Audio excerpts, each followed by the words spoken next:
Hello students, welcome back to my channel. I am Nikita, your maths teacher. આજના વિડીયોમાં આપણે શીખવા જઈ રહ્યા છીએ 13 માર્ચ 2024માં જે સ્ટાન્ડર્ડ ગણિતનું પેપર લેવાયેલું હતું એનો વિભાગ સી સોલ્વ કરવાના છીએ. આખો હું તમને વ્યવસ્થિત ડિટેલમાં ઈચ એન્ડ એવરી એક્ઝામ્પલ શીખવાડીશ, જેથી તમને આઈડિયા આવે કે ભાઈ આ પ્રકારનો દાખલો હોય તો એનું સોલ્યુશન કઈ રીતે કરવું. ઘણા બધા પ્રીવિયસ વિડીયોમાં મારી કમેન્ટ આવી છે સ્ટુડન્ટ્સની કે ભાઈ તમે આ લેવાયેલું પેપર શું કામ સોલ્વ કરાવો છો. તો આપણે એ પેપર એટલે સોલ્વ કરવાના કે તમે પ્રીવિયસ યરના પેપર સોલ્વ કરો ને તો તમને આઈડિયા આવે કે કઈ રીતના દાખલા પૂછાય છે અને એનું સોલ્યુશન કઈ રીતે કરવું. એટલે તમારે છે ને લાસ્ટ 5 વર્ષના પ્રીવિયસ યરના પેપર તો સોલ્વ કરી જ નાખવાના, બરાબર. અને પ્રશ્નપત્ર એક લખેલું છે, કારણ કે ગાલા અસાઇનમેન્ટમાં પ્રશ્નપત્ર એક આપેલું છે, ગયા વર્ષનું જ આપ્યું છે. હું બધા જ પ્રશ્નપત્ર અપલોડ કરવાની છું, પરંતુ થંબનેલ અને ટાઇટલ નહીં લખું, ખાસ ધ્યાન રાખજો, કારણ કે કોપીરાઇટના ઇસ્યુના લીધેથી. પરંતુ આપણે ગાલા અસાઇનમેન્ટના તમામ પેપર સોલ્વ કરવાના છીએ. મોડલ પ્રશ્નપત્ર એવી રીતે આપણે કંઈક કરીશું, તો તમે ચેનલને સબસ્ક્રાઈબ કરી લેજો. તમને આઈડિયા આવે કે ભાઈ ક્યારે કયો વિડીયો અપલોડ કરેલો છે. તમને સિક્વન્સ ચેન્જ જોવા મળશે દાખલાની, પરંતુ સેમ ટુ સેમ દાખલા હશે, જેથી બધા સ્ટુડન્ટને વ્યવસ્થિત વિડીયોના સ્વરૂપમાં સોલ્યુશન મળી રહે એના માટે હું સોલ્વ કરાવવાની છીએ. આવો આપણે વિભાગ સીની શરૂઆત કરીએ, જેમાં આપણને કીધું છે 38મો દાખલો. અહીંયા વિભાગ સીમાં હરેક દાખલા 3 માર્ક્સના હોય છે. બહુપદી x² - 5ના શૂન્ય શોધો તથા શૂન્ય અને સહગુણક વચ્ચેનો સંબંધ ચકાસો. મોસ્ટ ઇમ્પોર્ટન્ટ દાખલો છે. શૂન્ય શોધો અને સહગુણક ચકાસો વચ્ચેનો, અને ઇઝી પણ છે. આપણે શું કરીશું, જો આ ટાઈપનો દાખલો હોય ચેપ્ટર 2નો તો અટેમ્પ્ટ કરાય. જ્યારે પણ તમને કોઈ પણ બહુપદીના શૂન્ય શોધવાના કહે ને એટલે એ બહુપદીને આપણે 0 લઈ લેવી. પહેલા સ્ટેપમાં કરો કે ભાઈ p of x બરાબર 0. ઓકે, હવે આ p of x દેખાય છે, ત્યાં આપણે બહુપદી મૂકીએ, કારણ કે p of x એટલે બહુપદી થાય. તો બહુપદી આપણને આપી દીધી છે x² - 5 બરાબર 0. આ તો બહુ ઇઝી છે. જો 3 તમારી પેલી હોય ને કે ભાઈ 3 પદ આપેલા હોય ને તો એના માટે હું ટ્રી મેથડ શીખવાડું છું, પરંતુ અહીંયા તો એકદમ ઇઝી છે. -5 ને બરાબરની સામે આપી દો તો +5 થઈ જશે. તો ડાબી બાજુ વધ્યું x² બરાબર -5, જ્યારે સામે ગયું તો +5. વર્ગ જ્યારે સામે જાય તો વર્ગમૂળમાં આવી જાય, એટલે અહીંયા આવશે x બરાબર, જ્યારે વર્ગ સામે જઈને વર્ગમૂળ આપો ને ત્યારે એક વખત પ્લસ લખો, એક વખત માઇનસ લખો. અને કોને વર્ગમૂળ આપી દેવાનું છે? 5ને.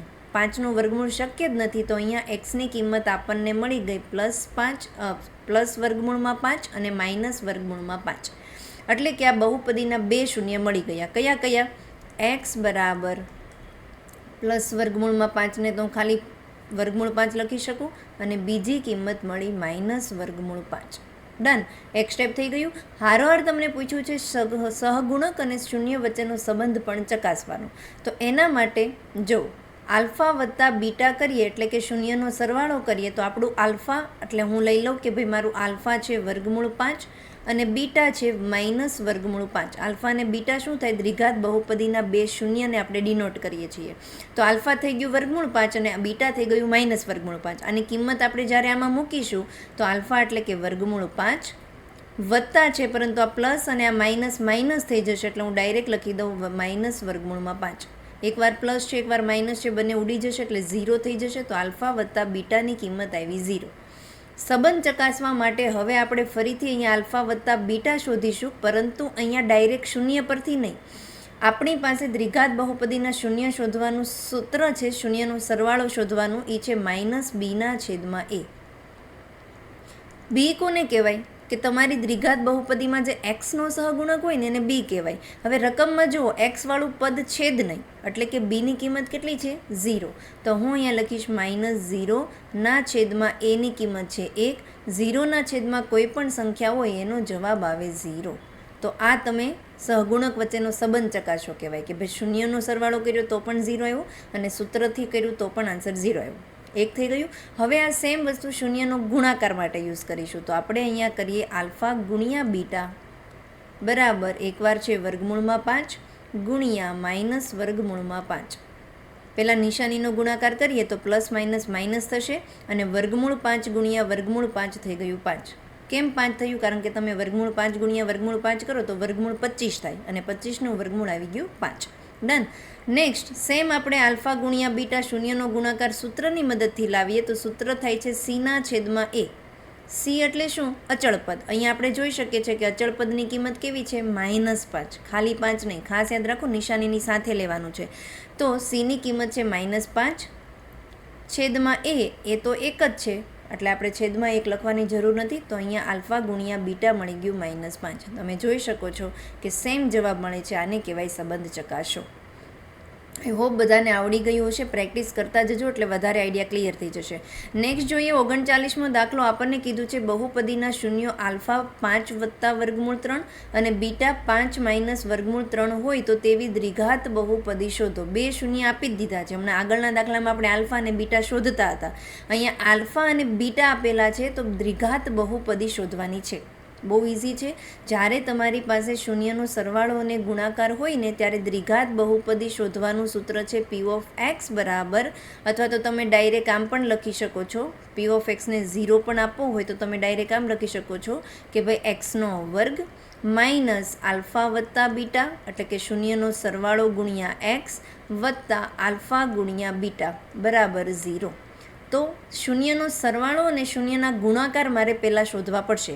કાં તો તમને સરવાળો અને ગુણાકાર આપી દીધું હોય ને ડાયરેક્ટ બહુપદી શોધવાનું કે તો એ દાખલા 2 માર્ક્સમાં આવે. અહીંયા 3 માર્ક્સનો છે એટલે એક સ્ટેપ તમારે વધારે કરવાનું. કોઈ વાંધો નહીં. આપણી પાસે 2 શૂન્ય છે જ તે, તો એના પરથી આપણે સરવાળો શોધીએ. આલ્ફા વત્તા બીટા બરાબર આલ્ફાની કિંમત છે 5 વત્તા વર્ગમૂળ 3 વત્તા બીટાની કિંમત છે 5 માઇનસ વર્ગમૂળ 3. તો હું અહીંયા લખું 5 માઇનસ વર્ગમૂળ 3. પ્લસ વર્ગમૂળમાં 3 છે, માઇનસ વર્ગમૂળમાં 3 છે, ઉડી ગયું એટલે 0 થઈ ગયું. અહીંયા 5 વત્તા 5 થઈ ગયા 10. તો આલ્ફા વત્તા બીટાની કિંમત મને મળી ગઈ 10. નેક્સ્ટ હું શોધીશ આલ્ફા ગુણ્યા બીટા.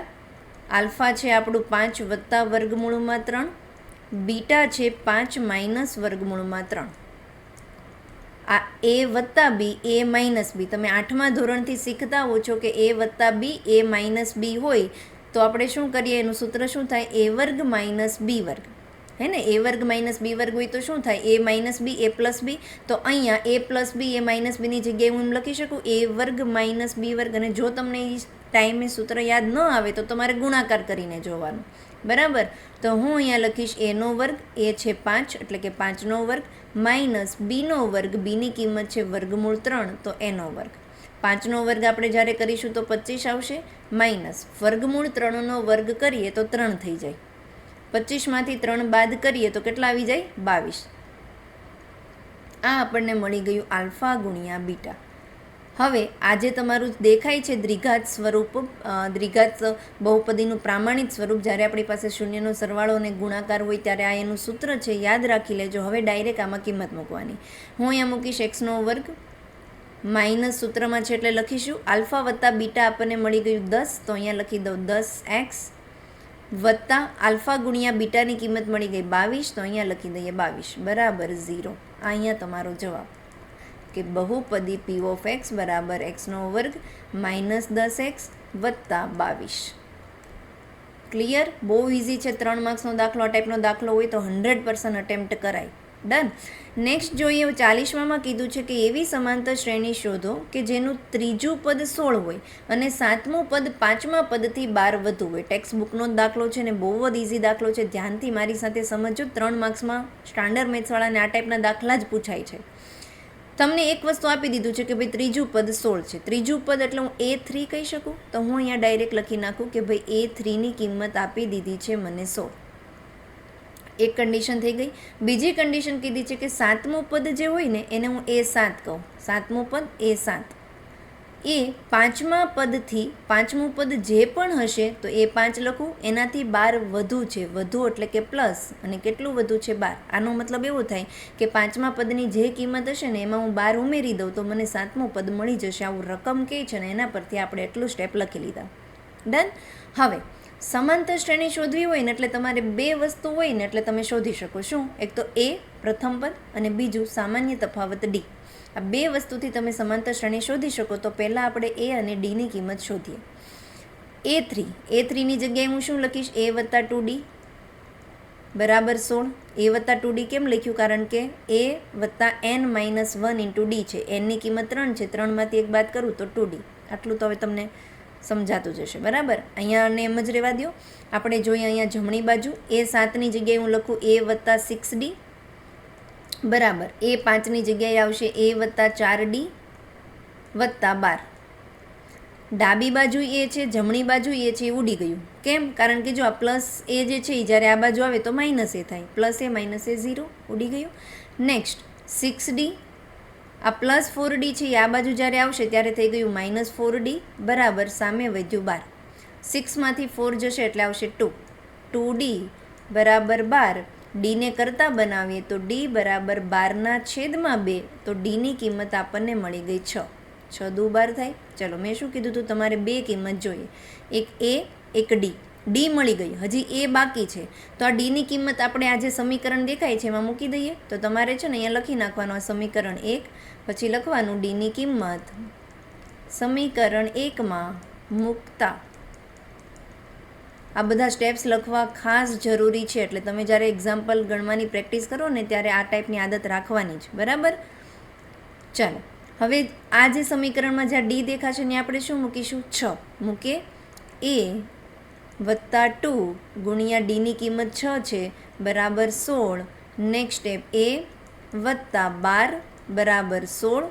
એને કરતાં બનાવીએ તો 16 પ્લસ 12 જ્યારે સામે જશે તો માઇનસ 12, એટલે કે એની કિંમત આપણને મળી ગઈ 4.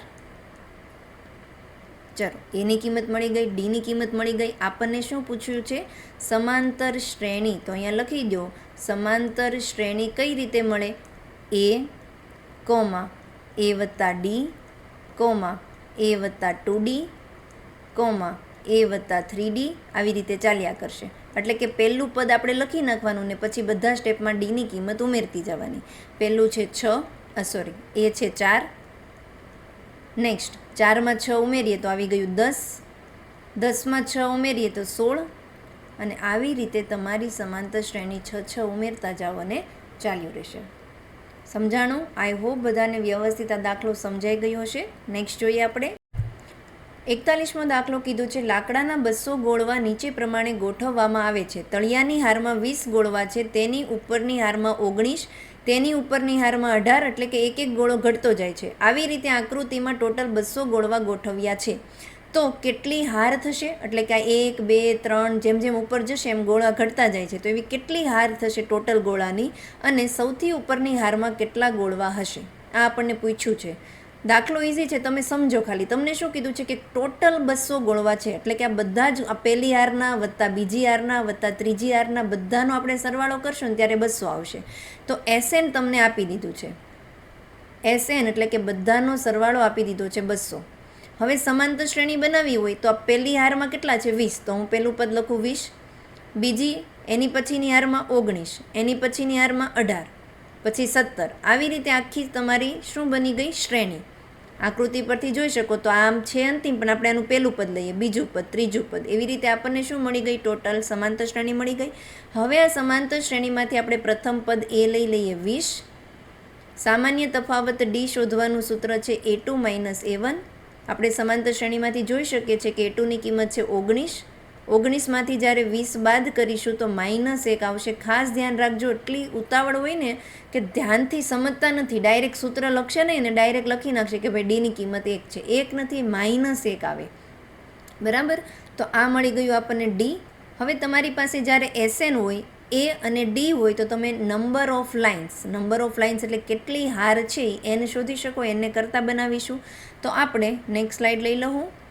સૂત્ર લખીએ SN બરાબર n/2 કૌંસમાં 2a વત્તા n-1 ઇન્ટુ ડી. આપણી પાસે બધી જ કિંમત છે, ખાલી એનની કિંમત નથી. SN એટલે કે 200 રકમમાં આપેલું છે.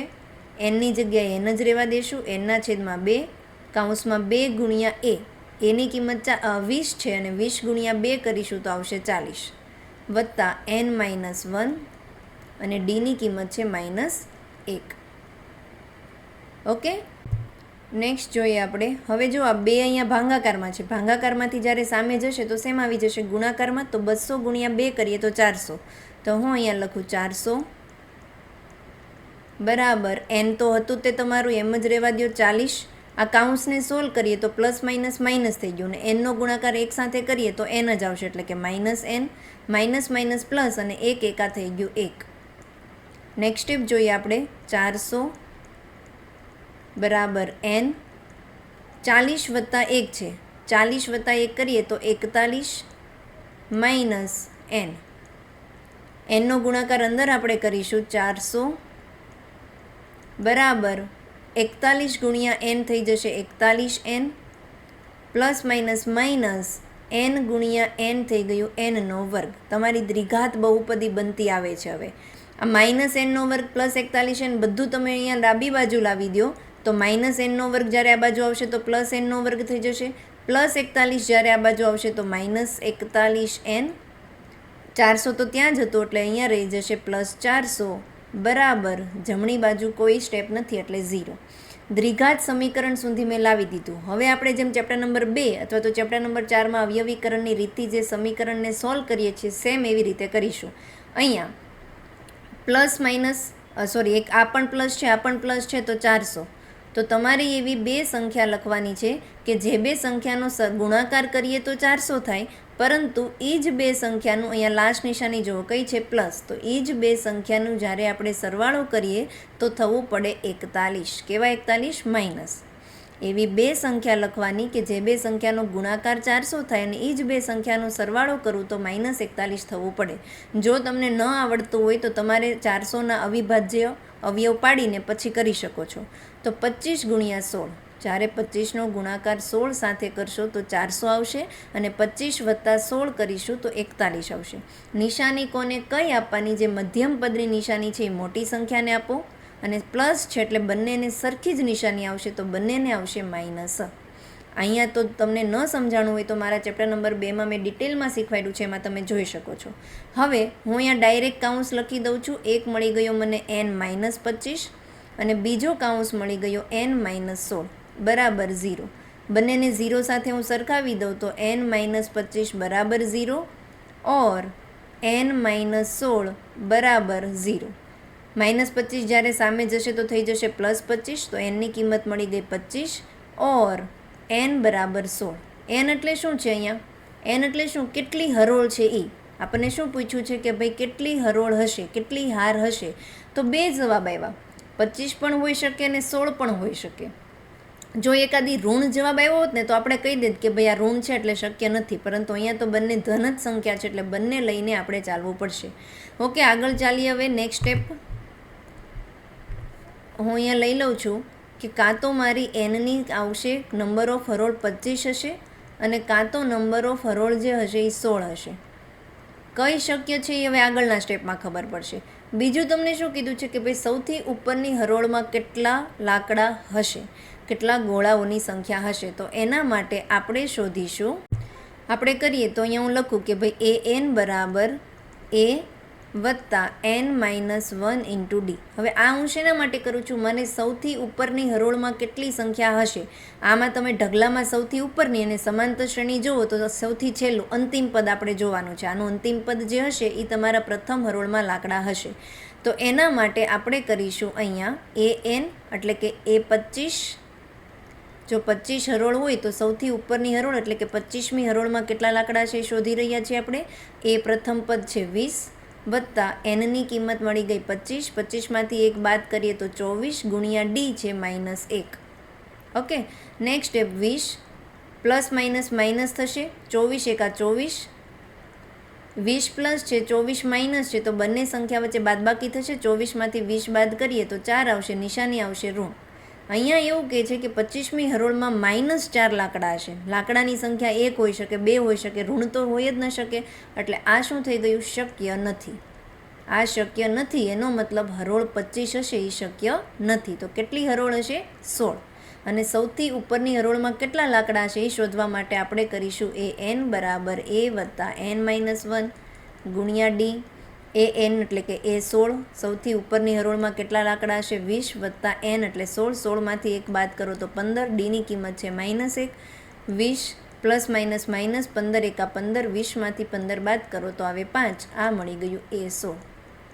તમારે નીચે લખી નાખવાનું કે આમ શું લખીશો? રકમમાં જુઓ. આમ 200 ગોળા ગોઠવવા માટે 16 હાર હશે અને સૌથી ઉપરની હારમાં 5 લાકડાની સંખ્યા હશે. આખો તમારો દાખલો. આઈ હોપ મેં ધ્યાનથી નિરાતે સમજાવ્યો છે કે જેથી તમને બધાને સમજાઈ જાય. નેક્સ્ટ જોઈએ આપણે કીધું છે એક્સ અક્ષ બિંદુઓ એ 1,-5 અને બિંદુ બી -4,5ને જોડતા રેખાખંડનું કયા ગુણોત્તરમાં વિભાજન કરે છે? એક લાઈન છે એ અને બી, અને જે બિંદુ આપ્યું છે એ તમને કયા અક્ષ ઉપર આપ્યું છે? એક્સ અક્ષ ઉપર. તો જે અક્ષ આપ્યો હોય ને એ આપણે સપોઝ આપણે લઈ લઈએ કે ભાઈ બિંદુ પી છે અને કયા અક્ષ ઉપર છે? એક્સ અક્ષ ઉપર છે, એટલે એક્સની જગ્યાએ આપણે એક્સ લખીશું અને વાય ઉપર આવવાનું જ નથી, તો વાયની કિંમતે શું લખીશું આપણે? 0. તમારે લેવાનું કે ભાઈ બિંદુ એ અને બીને જોડતા રેખાખંડનું વિભાજન કરતા બિંદુના યામ પી એક્સ, 0 છે. આખું સેન્ટેન્સ ખાસ લખવું જરૂરી છે. અને બીજું લખીશું આપણે અહીં બિંદુ પી એ રેખાખંડ એ બીનું m1/m2 ગુણોત્તરમાં વિભાજન કરે છે. m1/m2 ગુણોત્તરમાં વિભાજન કરે છે. તો આપણે અહીંયા m1 અને m2ની કિંમત લેવાની છે, શોધવાની છે, એટલે આપણને મળી જશે કે ભાઈ કયા ગુણોત્તરમાં વિભાજન કરે છે. પણ ખાસ ધ્યાન રાખજો, આ બિંદુ મેં પી એક્સ, 0 કેમ લીધું? કારણ કે એક્સ અક્ષ પર છે એટલે એક્સની જગ્યાએ લખવાનું, ને જો વાય અક્ષ ઉપર હોય તો વાયની જગ્યાએ વાય લખવાનું, ને એક્સની જગ્યા પર 0 લખવાનું. હવે આપણે વિભાજન કરતા બિંદુના યામના સૂત્ર લખીએ તો હું અહીંયા લખીશ પી એક્સ, 0 બરાબર સૂત્ર છે m1x2 વત્તા m2x1 છેદમાં m1 વત્તા m2. આખું સૂત્ર ખાસ લખવું જરૂરી છે, પછી જ હંમેશા સોલ્યુશન કરવાનું. નેક્સ્ટ m1y2 વત્તા m2y1 છેદમાં m1 વત્તા m2. હવે જુઓ, તમારે m1 અને m2 શોધવાનું છે, તો આ રીતના દાખલામાં જે 0 પોઝિશન હોય ને એને સરખાવવાનું. જેમ કે અહીંયા 0 કઈ પોઝિશન ઉપર છે? y. તો આ વાયને અને સૂત્રના વાયને સરખાવી લઈએ. તો હું હવે અહીંયા લખીશ 0, ડાયરેક્ટ 0 લખું છું કારણ કે હું વાયયામ સરખાવું છું. જો એક્સની જગ્યાએ 0 હોય તો એક્સયામને એક્સયામ સાથે સરખાવવાનું. આ તમારા એક્સયામ છે, આ તમારું વાયયામ છે. 0 બરાબર m1ની જગ્યાએ તો m1 જ રહેશે. y2 બીનું જે વાયયામ હોય એ y2 છે, તો અહીંયા આવી જશે 5 વત્તા m2 y1ની કિંમત છે રકમમાં જુઓ -5, તો અહીંયા લખીશું -5 છેદમાં m1 વત્તા m2. હવે આ m1 વત્તા m2 જે છે એ અહીંયા ભાગાકારમાં છે. ભાગાકારમાંથી જ્યારે સામે જશે તો ગુણાકારમાં થઈ જશે. તો m1 વત્તા m2નો ગુણાકાર 0 સાથે કરીએ તો શું આવે? 0. એટલે જ આપણે 0 વાળું સરખાવીએ છીએ. જો તમે આ x વાળું સરખાવો તો તમને એનું સોલ્યુશન નહીં મળે. તો આ 0 થઈ ગયું બરાબર 5 ગુણ્યા m1 5m1 plus minus -5m2. આ -5m2ને હું જ્યારે સામે લઈ જાઉં તો પ્લસ થઈ જશે, તો એક બાજુ આવી ગયું 5m2 બરાબર 5m1. ક્લિયર? આપણે શું જોતું છે? m1/m2 એટલે કે m1ના છેદમાં m2. નેક્સ્ટ સ્ટેપ અહીંયા બતાવું છું. મારે જોઈએ છે m1ના છેદમાં m2. તો બરાબર m1ની સાથે જે પણ ગુણાકારમાં છે એ એની ક્રોસમાં મૂકો. તો m1 સાથે 5 છે, તો m1ની સાથે જે ગુણાકાર હોય એના ક્રોસમાં, અને m2ની સાથે જે પણ ગુણાકારમાં હોય સંખ્યા એ m2ના ક્રોસમાં મૂકવાનું. કેમ? કારણ કે જ્યારે તમે ક્રોસ ગુણાકાર કરો તો ફરીથી તમારું આ જ સ્ટેપ મળશે. 5 ઉડી જશે તો આપણને અહીંયા m1/m2 મળી ગયું 1/1. 5 ઉડી જાય છે એટલે કે બંને બાજુ 1 જ વધે છે, તો 1/m. નીચે લખવાનું. આમ એક્સ અક્ષના બિંદુઓ એ રેખાખંડ એબીને 1/1 ગુણોત્તરમાં વિભાજન કરે છે. આટલો દાખલો તમારો થયો. હવે તમને અહીંયા કીધું છે કે વિભાજન કરતા બિંદુના યામ પણ શોધો. એટલે કે અહીંયા p x, 0 xની કિંમત શોધવાની છે. તો આપણે નેક્સ્ટ સ્લાઇડ લઈ લઈએ. વિભાજન કરતા બિંદુના યામ, વિભાજન કરતા બિંદુના યામ કયા છે? px, 0 છે. એક્સની કિંમત જ જોતી છે, તો તમારે વિભાજનનું જે સૂત્ર દેખાઈ રહ્યું છે એમાં ખાલી કોને તમે સરખાવશો? એક્સને. તો અહીંયા હું એક્સને સરખાવું. પહેલાં તો આપણે એક્સને સરખાવીએ તો ડાબી બાજુ એક્સ રહેશે બરાબર જમણી બાજુનું સૂત્ર છે m1x2 વત્તા m2x1 છેદમાં m1 વત્તા m2. બધી જ કિંમત મૂકો એટલે મને એક્સની કિંમત મળી જશે. m1 1 છે, x2ની કિંમત હમણાં આપણે જોઈ લઈએ આગળથી, m2ની કિંમત પણ 1 છે, x1ની કિંમત જોઈ લઈએ રકમમાં, અને m1 વત્તા m2 એટલે કે 1,1. x2 અને x1ની કિંમત જોઈએ તો x2 છે -4 અને x1ની કિંમત છે +1. મૂકી દઈએ આપણે. m2ની કિંમત હતી -4 અને x1ની કિંમત હતી +1. પ્લસ માઇનસ -4 વત્તા 1 એકા 1 છેદમાં 1 વત્તા 1 થઈ ગયું 2. -4 + 1 એટલે બાદબાકી થશે. 4માંથી 1 જશે તો 3 આવશે, પરંતુ 3ને કેવી નિશાની મળશે? માઇનસ. -3/2 આપણને મળી ગઈ એક્સની કિંમત. તો તમારે લખવાનું વિભાજન કરતા બિંદુ પીના યામ હશે -3/2, 0 થાય.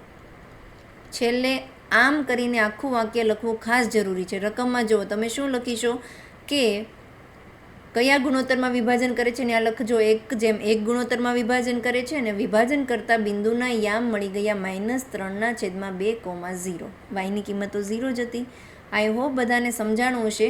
પહેલાં બંને આપણે વાયને સરખાવ્યા વિભાજન કરતા બિંદુના યામ શોધવા માટે, અને પછી બિંદુ શોધવા માટે આપણે એક્સ યામને એક સૂત્રના એક્સ યામ સાથે સરખાવી લીધા. ઓકે, ફરીથી કહું છું, ખાલી જોવાથી નહીં આવડે, સાથે સાથે દાખલા ગણતા જજો એટલે તમને થઈ જશે ક્લિયર.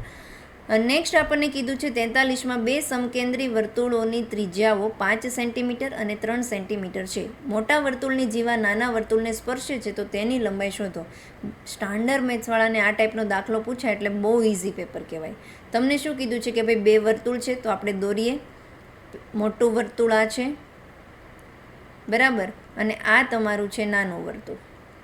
તો મોટા વર્તુળની જે આ જીવા છે એ નાના વર્તુળને સ્પર્શે છે. અહીંયા હું લઈ લઉં તો આ બંને વર્તુળનું કેન્દ્ર છે.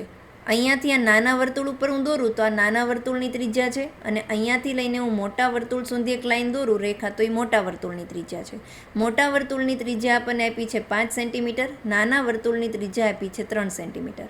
જીવાને હું નામ આપી દઉં AB, વર્તુળનું કેન્દ્ર આપું O, અને જીવા જ્યાં અહીંયા સ્પર્શે છે એને નામ આપી દઉં AM. તમારે અહીંયા બધું ખાસ લખવું જરૂરી છે કે ભાઈ O એ વર્તુળનું કેન્દ્ર છે.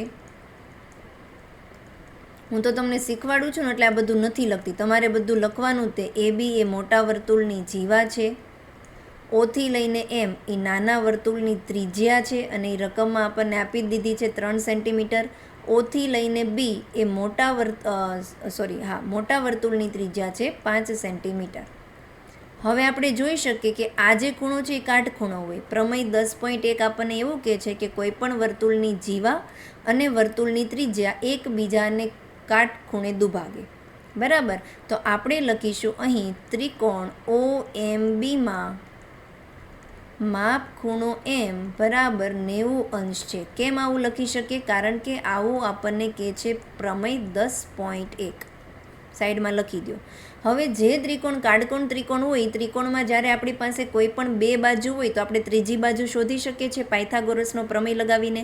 તો સેમ અહીં આપણે પાયથાગોરસના પ્રમેયનો ઉપયોગ કરીશું. કર્ણનો વર્ગ, કર્ણ છે OB, તો OBનો વર્ગ એ બાકીની બે બાજુના વર્ગોના સરવાળા જેટલો હોય. બાકીની કઈ બે બાજુ? OM અને MB. તો અહીંયા લખી નાખીએ OMનો વર્ગ વત્તા MBનો વર્ગ. ચલો બધી કિંમત મૂકી દઈએ આપણે. OBની કિંમત છે 5, તો અહીંયા લખશું 5નો વર્ગ. OM છે 3નો વર્ગ વત્તા MBનો વર્ગ. 5નો વર્ગ 25 બરાબર 3નો વર્ગ 9 વત્તા MBનો વર્ગ. આ +9 છે એ આ બાજુ આવશે તો -9 થશે, એટલે કે 25માંથી 9 બાદ કરીએ તો 16 બરાબર MBનો વર્ગ. વર્ગ જ્યારે સામે જાય તો વર્ગમૂળ થાય તો MB બરાબર મળી ગયું 4 સેન્ટીમીટર. 16નું વર્ગમૂળ કેટલું થાય? 4. તો MB જો 4 સેન્ટીમીટર હોય તો જીવા AB એનાથી કેવી હોય? ડબલ. તો અહીંયા લખીશું જીવા AB બરાબર 2 ગુણ્યા MB, એટલે કે 2 ગુણ્યા 4 સેન્ટીમીટર, તો 4 દુ 8 સેન્ટીમીટર. નીચે લખી નાખવાનું. આમ મોટા વર્તુળની જીવાની લંબાઈ 8 સેન્ટીમીટર થાય. ખાસ લખજો, અને આવા દાખલામાં એકમ લખવાનું ભૂલતા નહીં. જો તમે એકમ નહીં લખો તો તમારો અડધો માર્ક્સ કપાશે. ઓકે, નેક્સ્ટ જોઈએ આપણે.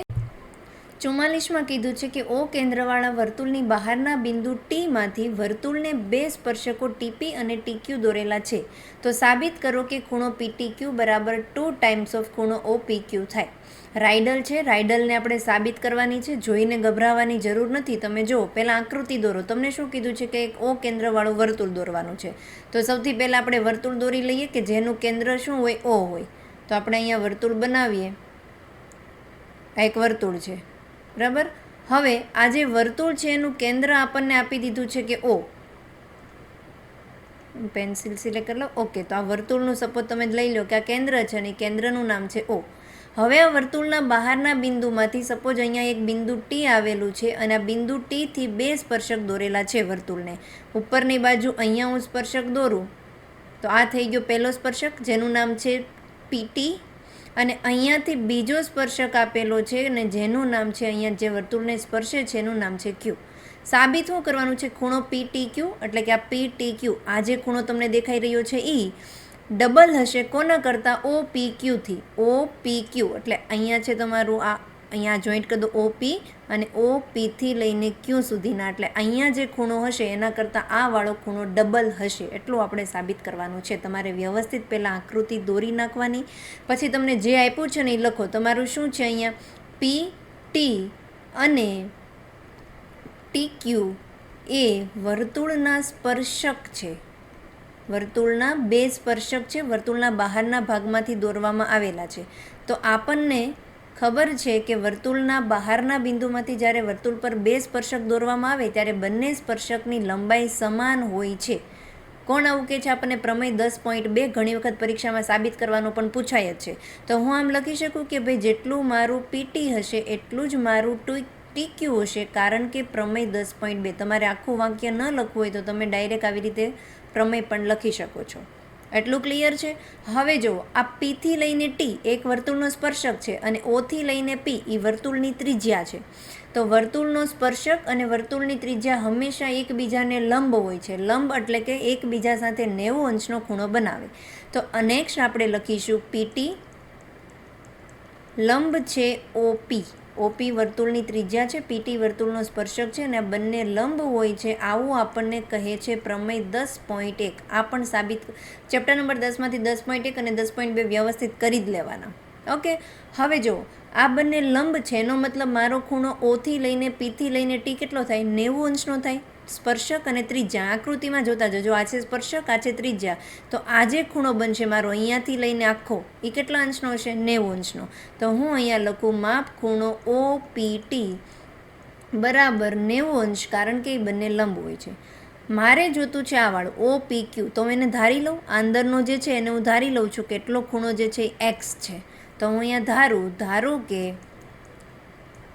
ધારો કે માપ ખૂણો OPQ બરાબર X. તો મારે વારા ઘડિયા જે OPQ છે ને ત્યાં OPQ નહીં લખવું પડે, હું ખાલી X લખીશ.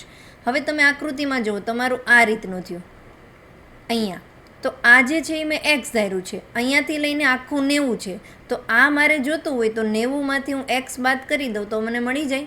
એટલે કે હું અહીંયા લખીશ માપ ખૂણો આ વાળો. આ તમને દેખાઈ રહ્યું છે ખાલી એટલો જ. એ કઈ રીતે મળે? આ બંનેનો સરવાળો તમે આમ પણ કરી શકો કે આ બંનેનો સરવાળો 90 ડિગ્રી થાય, બરાબર. તો એક તમારે જોતું છે તો 90માંથી Xને બાદ કરી દઉં. તો હું અહીંયા ડાયરેક્ટ લખું છું QPT ખૂણો QPT બરાબર 90 - X થાય. આટલું સમજાણું તમને? હવે ખાલી આ જ ત્રિકોણ દેખો, ખાલી તમે આ જ જુઓ TPQ. બીજું બધું ત્યારે આ બધી ફિગર ભૂલી જાઓ, ત્રિકોણ ઉપર આવી જાઓ. કયો ત્રિકોણ? PTQ.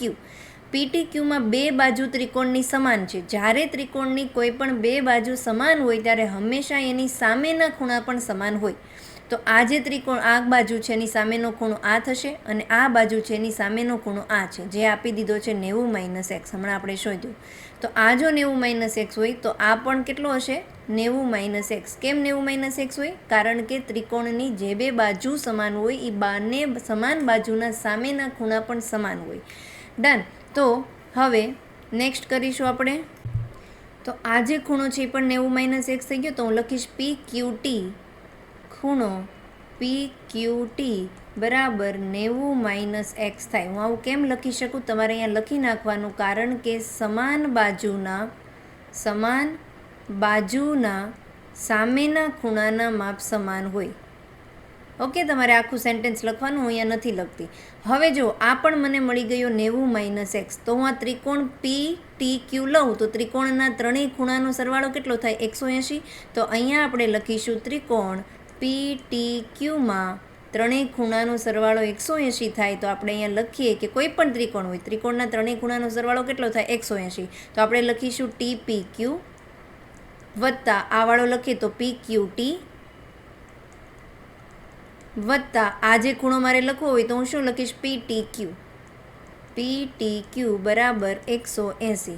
આ જે બે ખૂણા છે એનું માપ તો છે જ તે મારી પાસે કેટલું છે 90 - x 90 - x. તો અહીંયા આપણે લખીએ 90 - x વત્તા 90 - x વત્તા માપ ખૂણો PTQ બરાબર 180.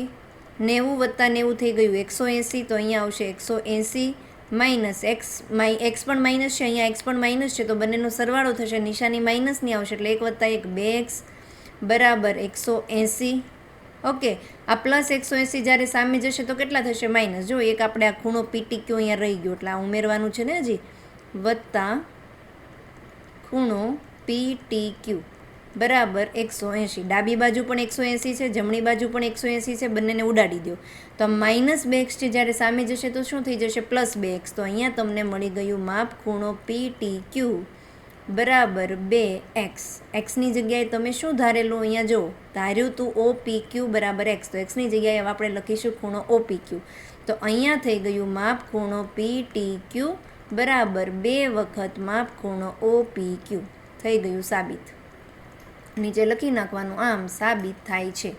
આઈ હોપ બધાને સમજાણું હશે. વ્યવસ્થિત ધ્યાનથી તમે ગણતા જજો એટલે થઈ જશે.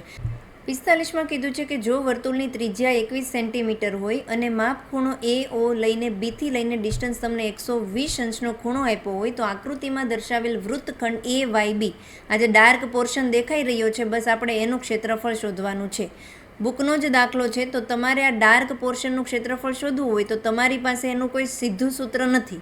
તમારે શું કરવું પડે, આ દેખાઈ રહ્યું છે આ લઘુવૃતાંશ, આ લઘુવૃતાંશનું ક્ષેત્રફળ શોધવાનું અને એમાંથી આ જે ત્રિકોણ છે એ ત્રિકોણનું ક્ષેત્રફળ બાદ કરી નાખો તો તમને આ વાળો પાર્ટ મળી જાય. તો સૌથી પહેલાં આપણે શોધીશું લઘુવૃતાંશનું ક્ષેત્રફળ. દાખલો થોડોક મોટો છે, ઓપ્શનમાં તમારે આ દાખલો આરામથી કાઢી નાખે, કારણ કે આના અથવામાં તમે આગળવાળી રાઇડલ કરો ને તો એ પણ ઇઝી હતી. આનું સોલ્યુશન ઘણું લાંબુ છે, ધ્યાનથી સમજો. સૌથી પહેલાં હું શોધી લઉં લઘુવૃતાંશનું ક્ષેત્રફળ. તો અહીંયા લઘુવૃતાંશનું ક્ષેત્રફળ શોધવાનું આપણી પાસે સૂત્ર છે πr² થીટાના છેદમાં 360. πr² થીટાના છેદમાં 360. પાય દેખાય છે ને આપણે લેશું 22/7. છેદને હું છેદમાં જ લખી દઉં. r છે 21, વર્ગ છે એટલે 21 × 21 અને થીટા આપી દીધો છે 120 અંશનો, છેદમાં 360. છેદ ઉડાડ્યા 0 કટ 0 કટ 12 તેરી 36 થઈ ગયું, 7 તેરી 21, 3 3 કટ 22 × 21 વધ્યું. 22નો ગુણાકાર આપણે 21 સાથે કરીએ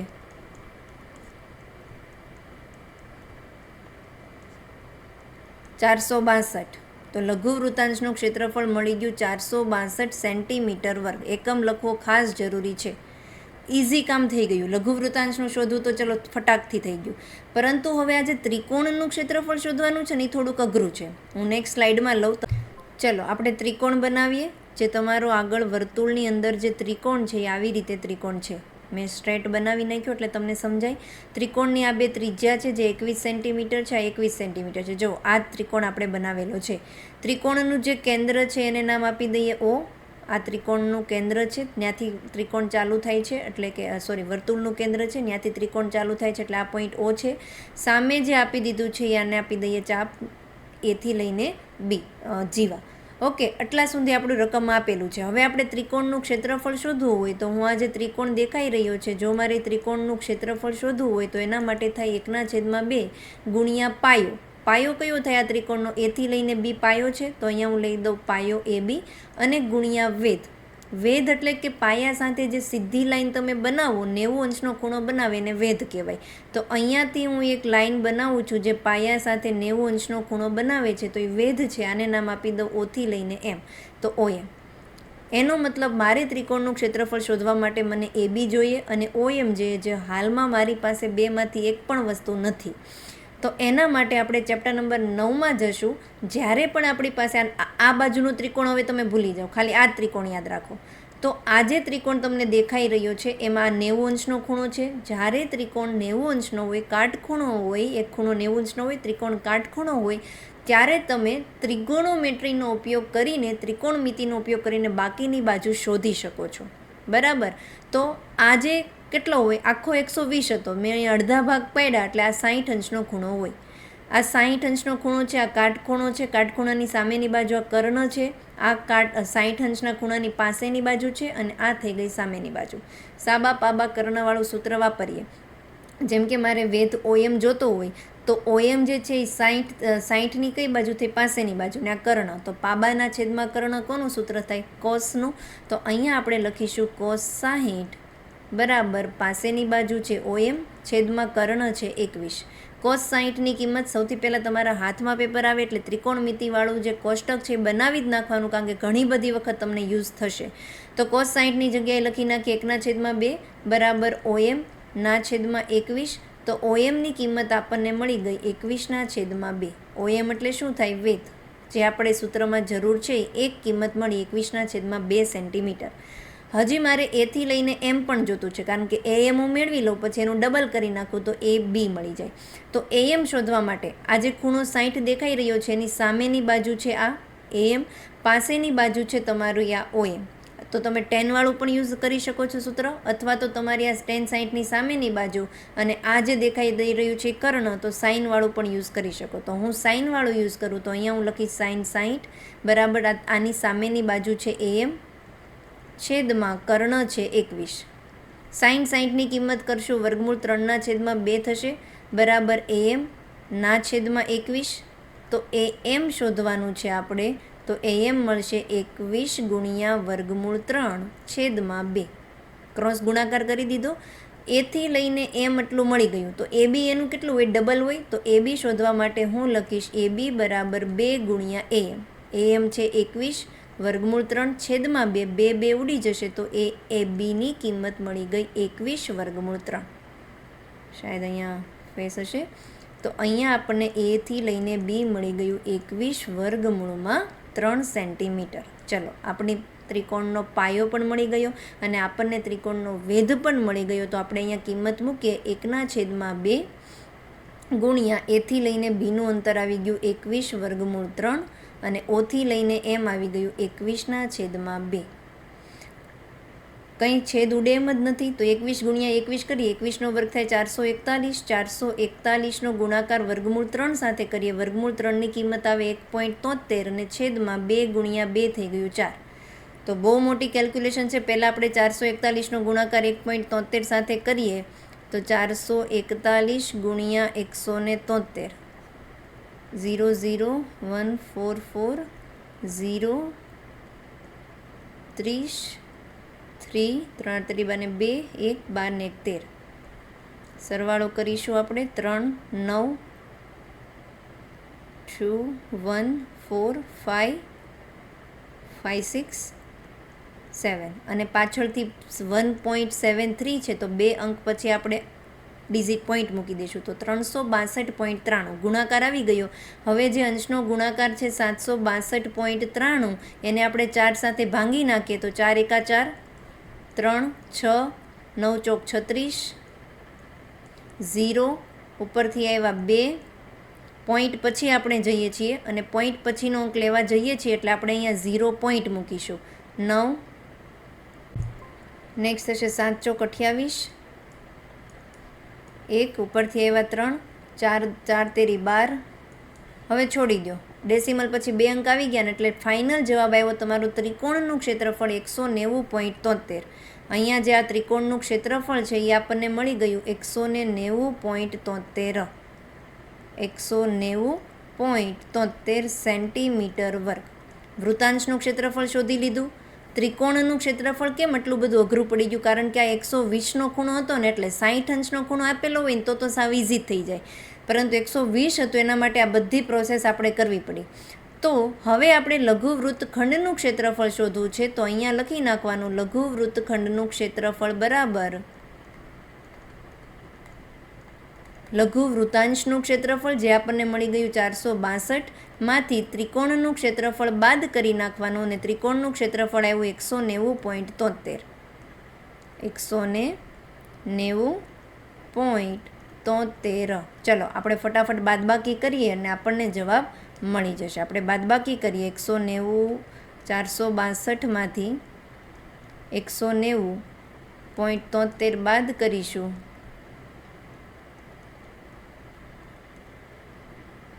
7, 2, 1, 6માંથી 9 નહીં જાય તો 16 અને અહીંયા 3, 3 - 1 is 2 એન્ડ 16 - 9 કરીએ તો 7, એટલે કે 271.27 સેન્ટીમીટર વર્ગ. આ એપ્રોક્સ આન્સર આવે. પરફેક્ટ આગળનું 271 સહી હશે, પરંતુ પાછળ પોઈન્ટ પછી તમારા અંક બદલી શકે. પરંતુ આટલો દાખલો આટલો મોટો 2 માર્ક્સ 3 માર્ક્સ માટે કરવાનો છે, એના કરતાં તમારે આ ભલે સાબિત કરવાનો દાખલો હતો પણ કેટલો ઇઝી હતો અને નાનો હતો. આ ટાઈમ ટેકિંગ છે, વધારે તમારો ટાઈમ લઈ જાય, કારણ કે 120નો ખૂણો હતો ને, એટલે જો 60નો હોત ને તો ઇઝી જ હોત.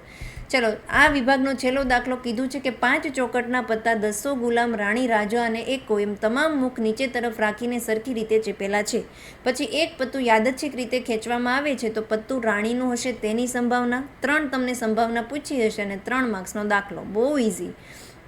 સૌથી પહેલાં તમારે સંભાવનાનો દાખલો આવે એટલે સંભાવનાનું સૂત્ર લખવાનું. સંભાવના બરાબર ઉદ્ભવતા પરિણામની સંખ્યા છેદમાં કુલ પરિણામની સંખ્યા. પછી ઘટના એ શું બતાવે છે, જેમ કે તમારું અહીંયા ઘટના એ શું છે, પત્તું રાણીનું હશે તેવી સંભાવના, તો તમારે લખવાનું ઘટના એ બરાબર પત્તું રાણીનું હશે તેવી ઘટના, અને પછી P of A થી શરૂ કરવાનું. હું અહીંયા ડાયરેક્ટ કરું છું કારણ કે આ બધું કઈ રીતે લખવાનું એ મેં મારા રિવિઝનના વિડીયોમાં મેં સંભાવનાનું ચેપ્ટર કરાવ્યું હતું ત્યારે ડિટેલમાં શીખવું હતું. તો તમારો પણ ટાઈમ બચે એના માટે આપણે સ્પીડથી કરીએ. પત્તું રાણીનું પત્તું ટોટલ કેટલું છે, અહીંયા આખો પત્તો નથી જોવાનો આપણને. અહીંયા 200 ગુલામ, રાણી, રાજા અને એકો, એટલે કુલ પરિણામની સંખ્યા છે 5. એમાંથી રાણી એક જ વખત છે તો આવી ગયું 1 છેદમાં કુલ પરિણામની સંખ્યા 5, એટલે કે P of A પહેલી સંભાવના ઘટના મળી ગઈ 1/5. બીજી ઘટનામાં તમને કીધું છે કે જો રાણીને કાઢીને એક બાજુ મૂકવામાં આવે, હવે આ રાણી નીકળી ગઈ તો હવે તમારા કુલ પરિણામની સંખ્યા કેટલી વધી, 4. તો નેક્સ્ટ જે પત્તું ખેંચવી એકો હોય, એકો એક જ વખત છે અને કુલ પરિણામની સંખ્યા 4 છે, તો નેક્સ્ટ ઘટના લખવાની P of B બરાબર 1/4. ઘણા વિદ્યાર્થી અહીંયા 5 જ રાખશે, એ ધ્યાન રાખજો, કારણ કે રાણીનું પત્તુંને હવે કાઢી નાખ્યું છે, એટલે હવે ટોટલ કુલ પરિણામ કેટલા વધ્યા, 4 જ વધ્યા છે. એન્ડ નેક્સ્ટ ત્રીજી સંભાવના શોધવા માટે કીધું છે રાણી હોય તેની સંભાવના. તમારી પાસે 4 જ પત્તા છે, એમાંથી રાણીનું પત્તું છે જ નહીં, તો કેટલી આવે સંભાવના, 0/4, જેને કહેવાય 0, અશક્ય ઘટના. તમારે ખાલી આટલું નથી લખવાનું, સેન્ટેન્સ બધા લખવાના છે, જરૂરી છે, જે તમને આવડે જ છે એટલે મેં અહીંયા બતાવ્યા નથી. આઈ હોપ બધાને સમજાઈ ગયું હશે. પ્લીઝ હજુ સુધી લાઇક ન કર્યું તો પ્લીઝ એક લાઇક કરી દેજો. ફ્રીમાં જ છે લાઇક અને સબસ્ક્રાઈબ, તો પ્લીઝ આટલું તમે કરી દો. લાઇક કરો, શેર કરો, ચેનલને શેર કરવાનું ભૂલતા નહીં.